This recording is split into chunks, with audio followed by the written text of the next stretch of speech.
can say this, for instance, the Prime Minister, I listened to his post-cabinet press briefing recently, and he was being grilled about this whole Venezuelan crisis and the registration process. And one reporter asked him, so if these Venezuelans start getting married, is the government seeing this as a threat or an issue? And he said, well, love is love.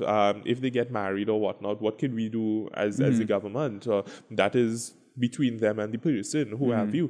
And that I saw was a headline, love is love. Yeah, which is like a by the way kind of Yeah, it's okay for the Venezuelans to be married in Trinidad. Now the government will recognize the marriages of Venezuelans. Now, for me, I would see that as a headline that can present a lot of issues for us, because if now the Venezuelans are looking at this and seeing, well, okay, we could do X, Y, and Z, or it does not even give the credibility to the Prime Minister for all the statements that he would have laid out before, which I think he put forward a good case, and he even came down to the point where, hey, we're really kind of looking at this in a particular way, because when you think about Trinbagonians going to Canada and to the US, and he said that there is not a country in the world that you will not find a Trinidadian or a Trinbagonian who has migrated. So who are we to judge? You understand? So he's calling for humanity, and that is the right thing to do. But because emotions, tensions are so high in the country over this issue, you would have people building on that narrative.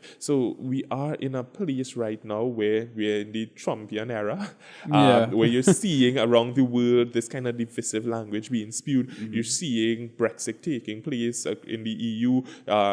In the United States, a wall is being built or is seems to be the government's answer for dealing with that immigration crisis. You're seeing here in the Caribbean where Jamaica is looking at whether or not it should stay in CARICOM. So this is the world over taking place. And if we don't manage these things properly, you would have a world of individual nations who are competing against one another, who can competing with one another. And we need more than ever now unity across the world, because it comes like we've made so much progress over the years. For us now to undo all of that and to regress seems imminent. We need to change that. I think the real concern people have is that, okay, Venezuela is 20 times the size of Trinidad population-wise, right? I think you had, it was 1 million people so far fled Venezuela, but either way, if enough Venezuelans come across here, they could crash our economy just because they have more people willing to run away than we have the ability to support. Sure. All right. In terms of that comment, love is love. The thing is, I don't think the government should get involved in people's personal affairs like that. So it might have sounded bad. Yes, it was over sensationalized. But at the end of the day, most countries you go to, there is allowances for you to gain citizenship through marriage anyway. And we have that with all the other countries. So we can't just, victimize Venezuela for victimizing Venezuela's sake. But at the same time, the concerns people have are how are the resources going to be shared, right? Because they're not going to come in and work as ministers and build a new movie town, and take over the jobs of the people that don't have to worry about their jobs right now.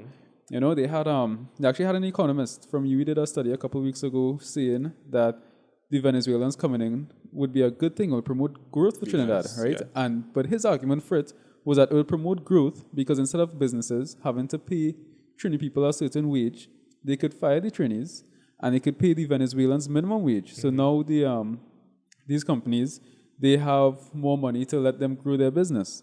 So yes, I guess it will promote GDP, it will promote growth, but when you're looking at, you're basically you're giving a smaller piece of pie to the people that need that entirety of the piece of pie, So you're taking less and you're sharing it amongst more people now, and that's where people concerns coming in. It's not the policymakers, it's the people on the ground that have these concerns. It really is how you look at it.